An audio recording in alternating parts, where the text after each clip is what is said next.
Hello, everybody. This is Kathy Pike with the Academy for Coaching with Horses, and I'm super excited to be here with you today.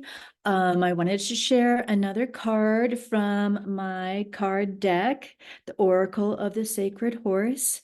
If you've not had a chance to get this deck yet, you just might want to. It's really fabulous. And every so often, I draw a card with the community in mind and see what comes forward. So I love today's card because it speaks about the cycles of the seasons and the cycles of our own growth. And I'm hoping that this card will give you inspiration for where you are at and where you're moving towards.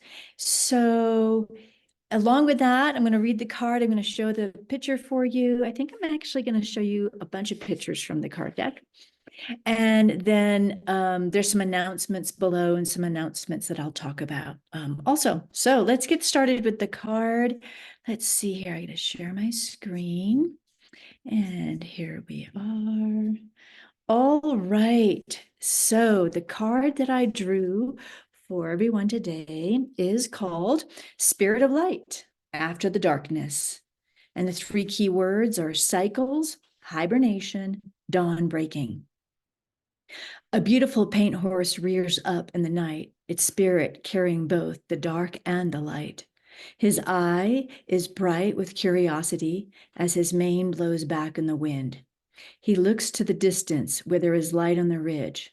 Having been in darkness for some time, he is drawn to the promise of new energy, which motivates his body and his mind. The ground is hard, the branches bare, and the land is brown, but he knows the light that draws him forward will change everything. The sun sets and it rises. Summer turns to autumn, then winter, and finally becomes spring. You were born into the world to grow, explore, and eventually pass on. Times that feel flat, lifeless, or depressive will give way to lighter, more joyful experiences.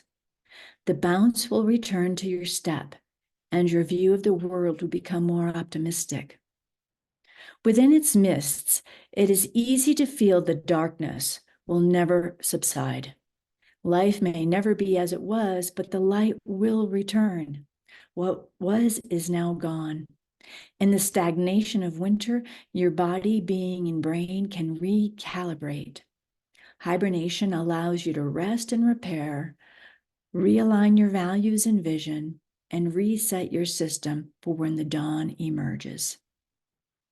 When you feel lost and surrounded by shadows, do not despair.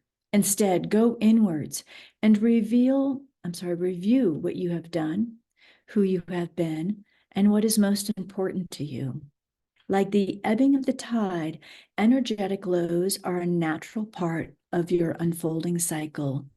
You may need to have more sleep or time alone to rest and prepare for the subsequent rise.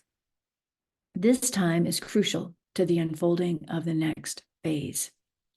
As you wake from the dark hibernation and slumber, you will see a light brighter than you have ever seen for a long time. The dawn breaking with new light calls your spirit forward. You must trust it. Your vision will be clearer. You will feel a fresh pulse of energy course through your blood. You will feel yourself stretch, shake off the shadows, and tingle with anticipation.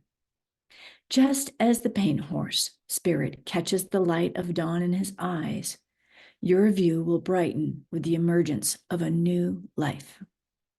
The questions that you can ask yourself at this time, as we're getting ready to change seasons, and maybe for you to move from a dark place to a lighter place, how can you be more patient and understanding of your low periods? What challenges can you put down and let rest so a natural unfolding can emerge? Are you willing to welcome periods of darkness? Are there any areas where you are grasping and pushing for your next vision before it's ready to emerge? And how can you step back and allow the light to open to you? I love this card, and I think it's so important, especially as we're going through transitions, whether it be the transitions of the season or our own personal transitions. Because whenever we make new choices and we have the desire to engage with new learning, new adventure, new exploration, new ways to be in our body, or new ways to be in relationship or on this earth, when we want to step towards that, often the first thing that happens is the review of where we have been, the review of the shadowy side of ourselves that hasn't allowed ourselves to come to that light. And that's such a healthy cycle to be in. And it's really healthy to accept that as a human being, we all have shadow sides. And these shadow sides are very uncomfortable. We don't want to look at them. They're in the dark until somebody typically points them out to us, or they just get really thrown in our face. And it can be a big growth period when it's time to look at the shadows. And it's time to go in and do a little hibernation and do that review of who have I been? What have I done? How have I been in my life with myself and others? And what about that needs to shift so that I can once again move to that light and feel the growth and the expansion? So I hope this is helpful for you, regardless of where you are on your journey. Even if you are in an expansive state right now, then know that it's a cycle and that eventually this too will come to an end, or it will dwindle, or it will lose its energy, and you'll go inwards and review and be in that darkness for a while and rejuvenate, and then come back up and out to the light. So I hope the spirit of light after the darkness can give you some guidance today, and that you've enjoyed looking at this beautiful, beautiful image by Lori Prindle. She did all the artwork within the card deck. And I would love to share with you some more of these beautiful images. So I think I'm going to scroll. We'll go up since we're on the S's. So I'm just going to move through these sacred circles. This one's one of my favorite cards. They're all my favorites. Red mirror in the wind. Listen to your emotions. Look how powerful that is. Prairie wind. Swift movement to the higher spirituality. Oof, that one's yummy. Pleasurable partnerships. Mutual exchange. This one's really a delightful card. Pegasus, inspiration taking flight. Sorry, maybe if you have the card deck, you could draw the spirit of light, and then the next card could be inspiration taking flight, which would be your next segment. Osiris, fertility and endings. This was one of the hardest cards for me to write, ended up being one of my very favorites. Here's Night Traveler, wisdom in the shadows. Look how beautiful these images are. This one's on the cover of the deck. Masari, war pony, igniting inner boldness. Look at that gorgeous image. Nice and fiery orangey red. Look at this gorgeous feminine card. Oh, just love these. Strong, potent, so much beauty. The colors are magnificent. I hope I'm not scrolling too fast. Just love them. If you have not got the card deck yet, please go ahead and get this deck. Oh, this is a really nice one. Gray Horse at Singing Lake. Again, one of my absolute favorites to write. Really potent card.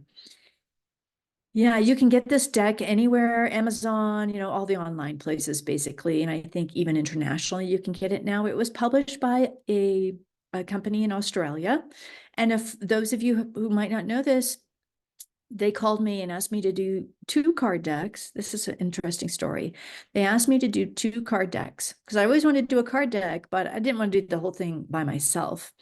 So they called me and said, well, we have this artist and we'd like for you to do the copy.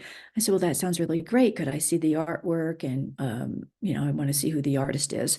So they sent me the artist's name, and because I'm a little bit of a researcher, I kind of Googled around and tried to find her on the internet. And when I saw a picture of her, I thought, wow, she looks really familiar. Like, who is this person? And anyways, long story short, there were all these kind of steps that happened, but then I had this huge realization that the woman, Lori Prindle, was my neighbor of all things. It was when I was living in Berthoud, and Lori lived 5 doors down from me. I had said hello to her several times when I was out walking my dog and she was riding her horse.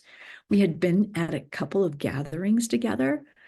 So a man from Australia connects me to my neighbor so that she and I can create this beautiful deck together. And I feel so grateful and so blessed to have had that experience.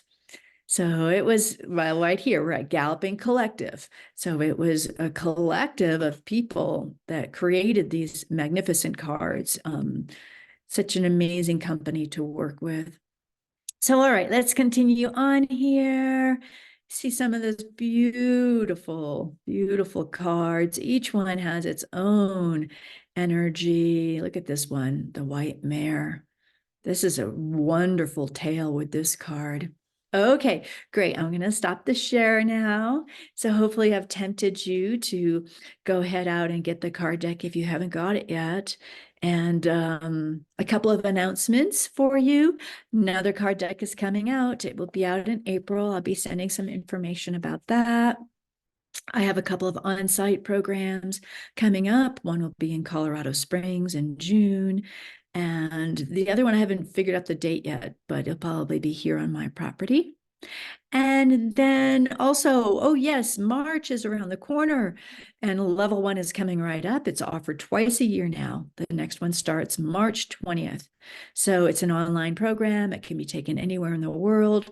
And if you've been waiting to get into that program, it's probably a great time this year to enroll. So please go to the website and find the page and fill out the application, and then we'll have a conversation and hopefully enroll you in that program. For those of you who've taken level 1, level 2 is coming up. For people in level 2, level 3 is coming up. All those classes start March 20th. So I want to take a moment and thank you all for being part of my community and part of the community, the greater community that understands the gift of horse, these beautiful sentient beings, and how they touch our heart and expand us into new found places within ourselves, help us to be better leaders, more authentic, help us to have better boundaries, help us to really open our heart to a deeper level where we can find a deeper connection with all. So keep doing the beautiful work that you're doing on whatever level that you're doing it, because every time we come into gratitude and appreciation and we see something and we beam that beautiful energy from our being of gratitude and seeing the beauty and appreciation, then we fill the world with more of that. And as we all know, the world can use as much of that as we're able to and willing to give it. And each other, right? So go hug your horse today, love somebody today. And I do hope to see you in one of my programs. All right. Take the spirit of light with you and let me know how you're doing. And you can write a comment below if you want. All right. Thanks so much. Have a great day.